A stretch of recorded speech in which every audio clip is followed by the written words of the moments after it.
Hello, we are Geeks Assembled, and today me and Susan are discussing a sequel or not a sequel. It's still a bit debatable if this is a sequel or not. Since it's DC, it doesn't necessarily fit, right? Yeah, I know. And the only difference between the first movie and this movie is one word. The. Yes, we're talking about 2021's The Suicide Squad. Same sort of plot storyline from like the first movie. You know, criminals are sent on missions, suicide missions. If they escape, get at the end of the mission, freedom awaits them, sort of thing. So this is a James Gunn's version of Suicide Squad, isn't it? Yeah. Well, he's done the superhero movies before, so he should know what he's doing. And let's go over to Susan and see if she thinks he knew what he was doing with this movie. Susan, He just might have had a few ideas because this one had incredible action, fantastic, wonderful fight scenes, and we lost half of the people first thing. So I know. I'm thinking some of my favorite characters from the first movie gone, splat in the first 10 minutes. I know, crazy.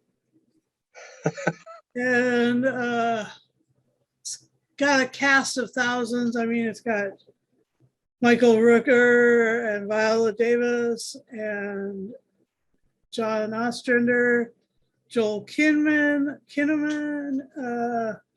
T.D.K. is played by Nathan Fillion, and Captain Boomerang, Jai Courtney, and Javelin is Fula Borg, and Mongol. And there's Blackguard. There's Sean, Weasel. Weasel, yeah. And Harley Quinn, of course, and Harley Quinn is played by Margot Robbie, of course, and yeah, just so much stuff going on, and so many superheroes and supervillains, all mishmashed up together, and so basically, it's a fun movie, and the villain, the big boss at the end was awesome. So cool. But, I never thought that I would be intimidated, that a Starfish would ever be intimidating. So excuse me while I went,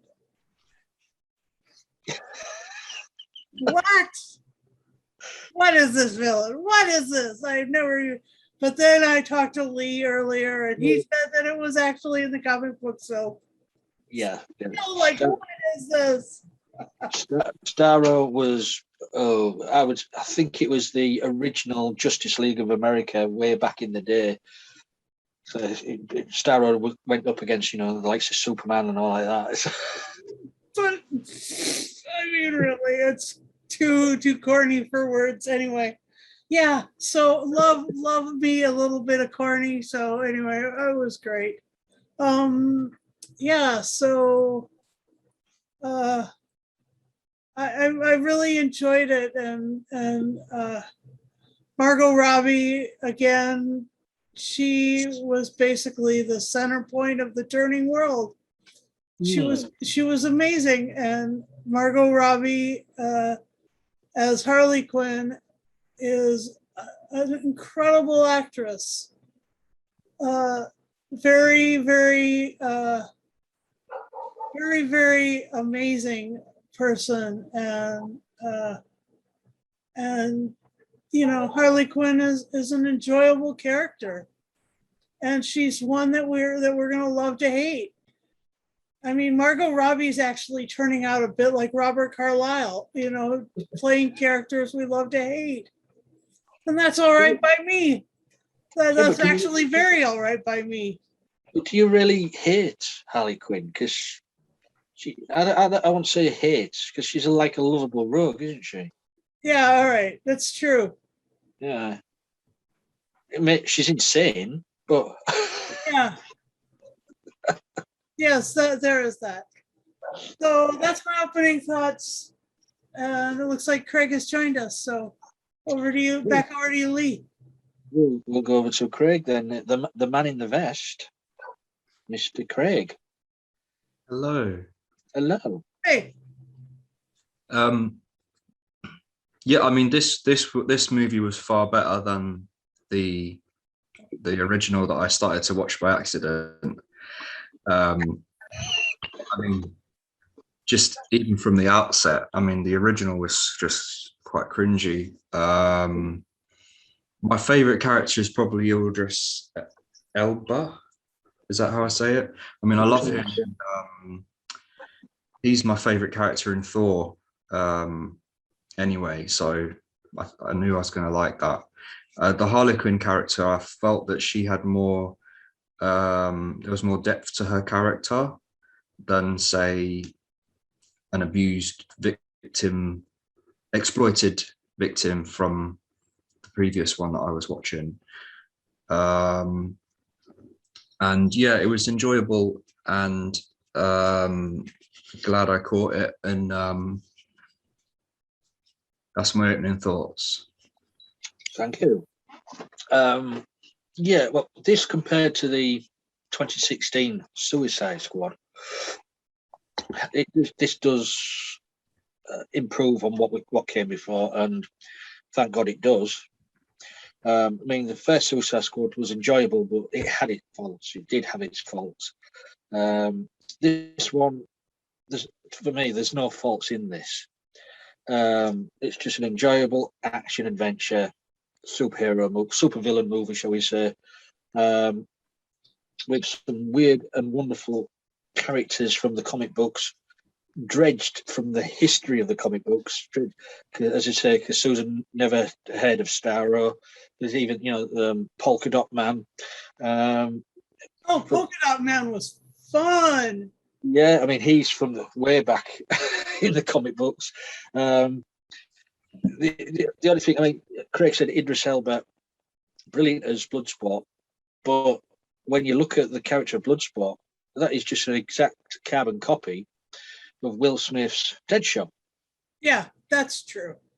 And Will Smith was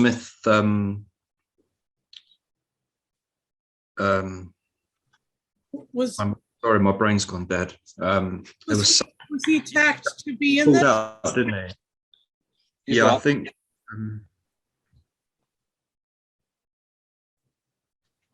Come back to me. I'll find out. Okay. Yeah, I mean, as I said in the beginning, the first 10 to 20 minutes, the way they just slaughtered most of the first suicide, the first Suicide Squad that dropped in onto the mission, with some big names, as you say, Michael Rooker. He's a great actor, but to kill him off in the first segment.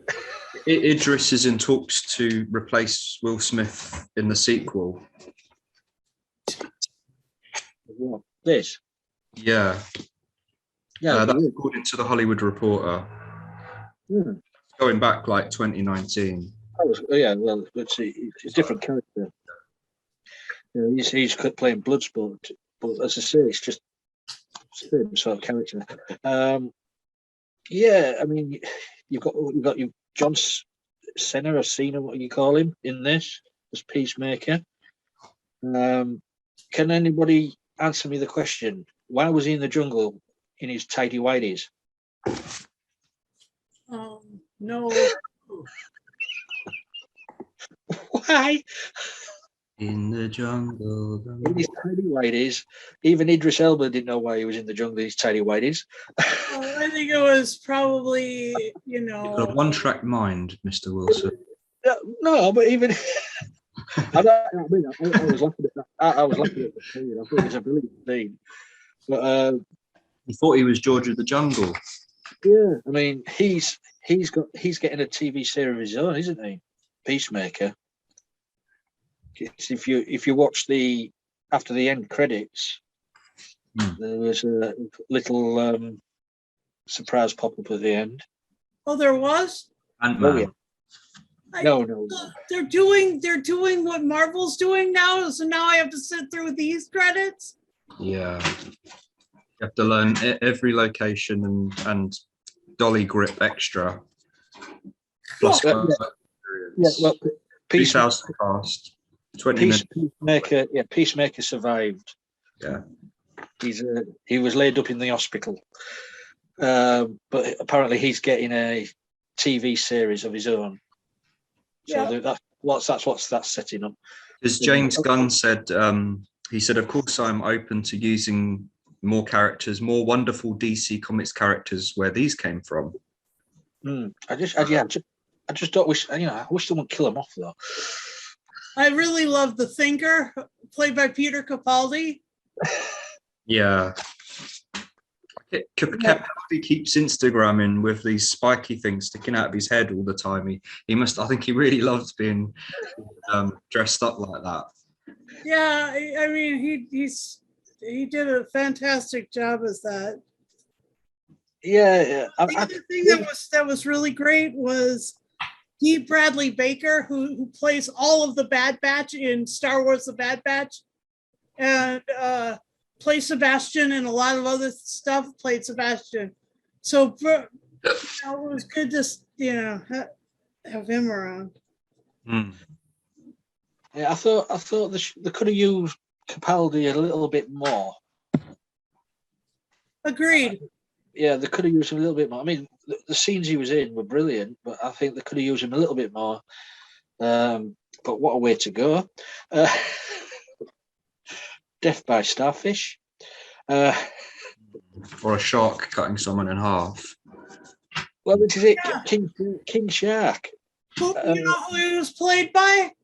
Well, the voice was Stallone. Sylvester Stallone, yeah. But you felt sorry for him as well, King Shark, because you didn't have no friends. So, should we go to favourite moments and stuff? So, Susan. So I just have to say that little bit of fun at the end, where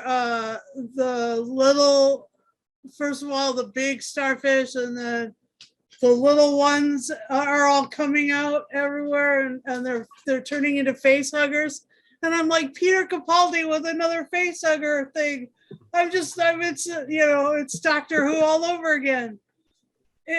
So that was really great. And when the big one where she dives in and like spreads all that stuff inside, and I mean, it was just that was so fun. It was like, and you're still like, it's a huge starfish. What's intimidating about a starfish? And you just can't. I just can't. It's just so funny, and that was so zany. It was like something that Douglas Adams would write. In my humble opinion, it was that far out, and that like outer, and the outer space stuff, and that was great. And like I love the Polka-Dot man. He turned everything tie-dye.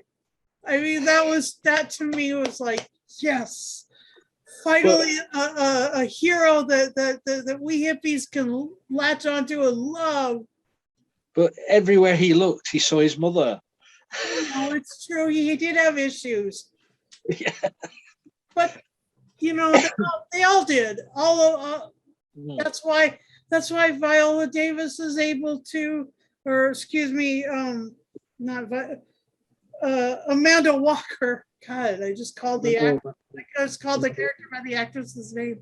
Amanda Walker was able to do this, and she was able to, convince all these government people whatever, a long time ago. It was kind of like a sequel because there wasn't a bunch of, build up with her. They just started right away. And that was another thing. No more fucking origin stories. It was just like everybody told their story in and amongst the action. Yeah, I mean, you got 4 actors, I think it was, from the first movie returning in this. You had Flag, who was in this, Captain Boomerang, Harley Quinn, and Amanda Waller. Holden. And I wish they didn't kill Captain Boomerang off. He keeps coming back. I don't know. Oh my God. Oh, gross. That was a bad joke. Oh, geez, Craig. But it was quite. This movie was quite. It didn't hold back on the violence and the blood. No. If someone had got the head chopped off or whatever, you saw it. Or like a bullet in the face, you saw it. Yep. So, and to me, what's the the more rating of this one? I'm guessing it's an hour. Mortal Kombat was pretty gruesome. Yeah. I couldn't let my little brother watch it. Well, this is it. You couldn't. I was tempted, but can't do it. This being a comic book superhero type of movie, you'd think. I would class this as an anti-hero movie. Yeah. So I would put it up next to Deadpool, maybe, or Birds of Prey. Yeah, same sort of humor. And it was rated R for strong violence, gore, Right. language throughout, some sexual references, drug use, and brief graphic nudity. Yes, we did see some breasts and all the more reason to watch. And some of these, yes. So, any moments for you then, Craig? The Starfish scenes was probably one of my favourite. And yes, nutty. I'll give you. Sorry.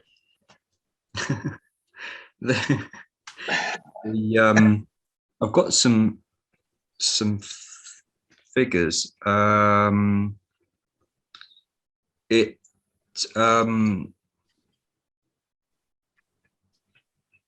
still missed the mark at $72 million, on par with Birds of Prey, but they're blaming COVID, which I think is unfair because it is a pandemic still, I mean, think what they're going to be. So I think any film that's made it this far really deserves a pat on the back, really, to get through what we've been through. I mean, the budget for it was $185 million, and up to now, box office wise, it's just 162 million. So it's not bad. Because if you think about it, that new Marvel one, the Chinese one, Shang-Chi and the Legend of the Ten Rings, that smashed $71.4 million in 3 days, and then 83.5 million 4 days opening. But then I still wouldn't class that with a hero origin story. I would still class this as an anti-hero genre. I think it needs its own genre, like Justice League sort of thing. In that, so I think it's done quite good. Considering what's going on in the world, that's not bad.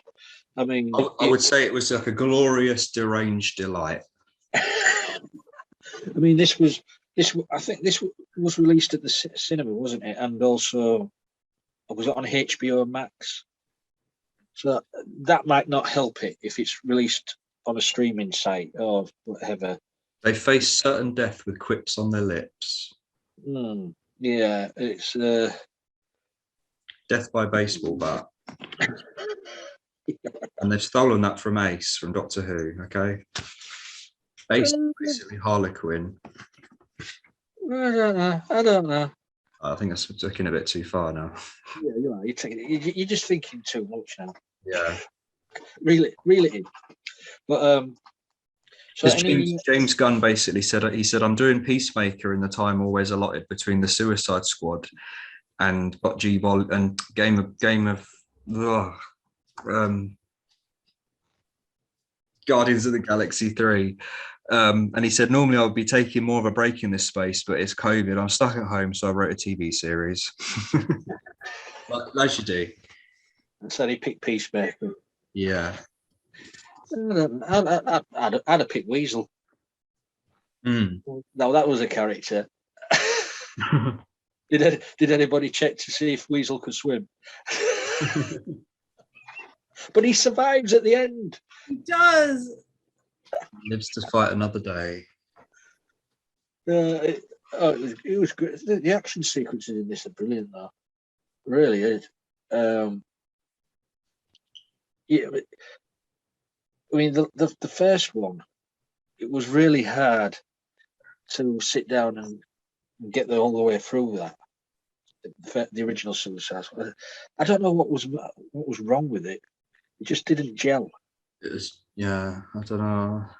Gel it's just together. a bit. It's just a bit. I can't explain it. I think they tried too hard. Yeah. Tried too hard to be over the top. There's over the top, and then there's like border. It reminded me of Batman and Robin. Yeah. Yeah. Which one? With Jim Carrey. Oh. But you just went a bit OTT. With one of the scenes, what made me giggle in this was where they took the camp, and it was the rebels' camp, the freedom fighters' camp. Yeah. And the woman says, "Why I'll be notified of your arrival? Where are all my, where are all my men? Killed them all." But you gotta feel sorry for King Shark though as well. I mean, that one Shatner wasn't in it. Yeah. I mean, those little coloured little jelly little fish, what were following them around the fish tank. As soon as they got out of the water, they were all over him biting. I know. And I've just seen a goldfish boiled alive in Dead Zone last week. Ooh, nice. That was the first. That was maybe a nod to Dead Zone. Or Aquaman. Well, that's another movie to look forward to. So, anything else? What anybody else would like to say about this? I'll forever hold your peace. Well, they went to extreme lengths to keep character deaths a secret on set. Those are hilarious. When Blackguard looks at Weasel, is this thing a dog? A dog? What kind of dog do you think it is, mate? I'm going to go with Afghan Hound, T.D.K. says. Oh my God, you're a werewolf? And then Blackguard said, you stuck me next to a werewolf. Yo, man, let me out. Hey, he's not a werewolf. He's a weasel. He's harmless. I mean, he's not harmless. He's killed 27 children. But you. But we love him. Wait, that as well. Was it T.D.K.? What the question was, what does T.D.K. mean? What does it stand for? T.D.K. TD on ketamine. Yep. The detachable kid. Russell T Davies on coke. Yeah. James Gunn actually said he used a lot of practical effects wherever possible, including the biggest, most beautiful sets I've ever seen by Beth Mickle, real locations and real costumes by Judiana Makovsky, by Dan Sudik, and prosthetic effects by Legacy and more. They really built that country. They built that whole country, or that whole capital city, anyway, and the jungle. That's what I like about old retro movies. You know, they didn't have all this CGI stuff going on. It was just. Well, I think it can ruin a movie. Too much CGI can ruin a movie. So anything else? What anybody like to say? No, I'm done. And yes, well and truly. You know, the Starfish just sitting there going, I was just happy, just sitting in space looking at the stars. And that's all it wants you to do. That's all I wanted to do. That is the most like random, literally random thing to be scared of, to be turning into a villain or a boss. That was just like, it's still like in the little big eye in the middle, like the whole thing was just like, that's not where the eyes are, mate. The eyes are on the other side. Oh my God, it's just whack. This is an alien starfish. I know, I get it. It's just so random. It's so fun. I'm not even going to say anything. No comment. And to be honest, they didn't really change the design of it that much from the comic books. Oh. If you ever look up Starro the Conqueror in comic book images, it's very, very similar to what you saw on the screen. It was fun, especially when all the little starfish start flying out from under his armpits. I know, that was really cool. We should do that, Lee. We should pick a character. Flying out from under our armpits. We should review comic book characters at some point. We'll pick one a month. Dennis the Menace. Nasha. Beryl the Peril, right? Oh, yeah. Minnie the Minx. Yeah. Two fat slags. What's this? Oh, Sid the Sexist. No, we can't. It would get. Sid the Sexist, yeah. Right. Anything else? We're back in the room. Well, I'll tell you what is good. Really? I've just remembered. James Gunn. I mean, I don't know if he has a say. Well, he must do a say about the soundtrack. The music he uses in these movies. Just going from the Guardians of the Galaxy's movies, what he uses music in, to this one. Brilliant soundtrack. Brilliant songs he uses. Yeah. Just, awesome. So, anything else? Let me just say what I think about Suicide Squad. It's a good movie, a very good movie. It's gory as hell. Props to Bloodsport. It's one of my favorite characters. Peacemaker is one of the series I really look forward to. And one of my favorite scenes is with the one with they're shooting the bad guys. They're thinking, but they are the rebellion group. That's a good scene. The only negative I can find about this movie is that some of the Harley Quinn scenes are unnecessary, especially with the precedent. It's like, why is it even in there? We're here for Starro the Conqueror. Capaldi was great as well in this movie, and this movie is going to get from me a 9 out of 10 starfishes. So yeah, that's my review. Peace. No. Then we'll go to final say and score. Go on then, Craig. It was very enjoyable, and I would give it a 9 out of 10 for a DC film, which I'm normally quite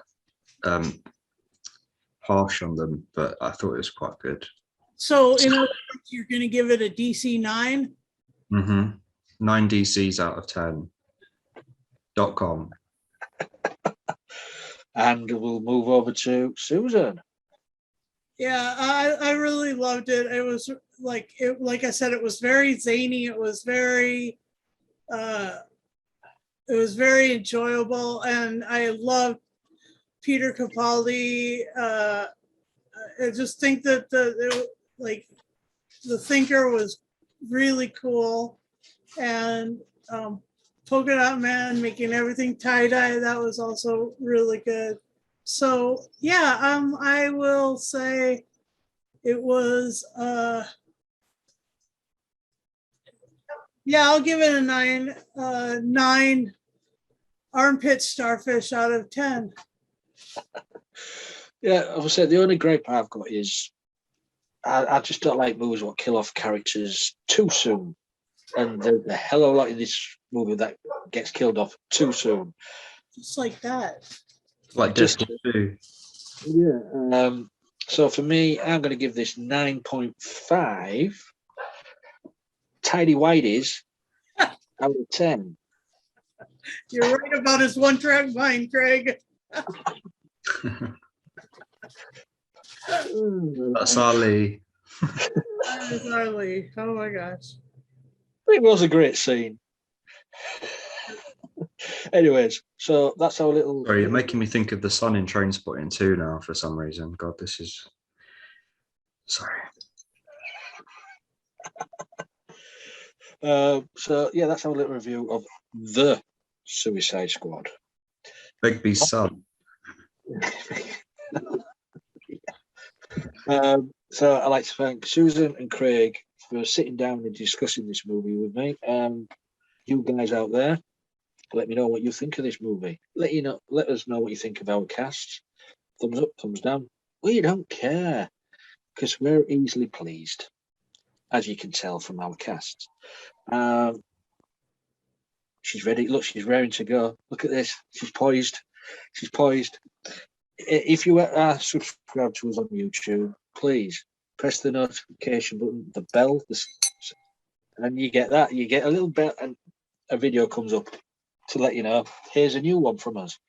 So we're on Twitter, Facebook, YouTube. We're all over the place. So if you'd like to be on our casts or in the group, message us, and we'll show you the way.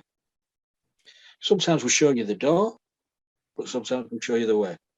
And I thought Roy Orbison was here then. Or is it Yoko Ono? Neo. It's The Oracle. Stevie Wonder. But yeah, so yeah, if you want to be on, just get in touch with us and we'll see if we can get you on. All you need to have is a laptop, tablet, whatever, as long as it's got a camera and a microphone. And you're over 18, of course, because sometimes our discussions get a little bit heated, and we don't think it's suitable for children sometimes. But once you reach 18, you're more than welcome to join us. So I think I've done all the bump now, haven't I? Yep. No virgins. Well, yeah, we'll leave that to other sections of the community. So until next time, please be safe and remember, a starfish is not just for Christmas; it's for life.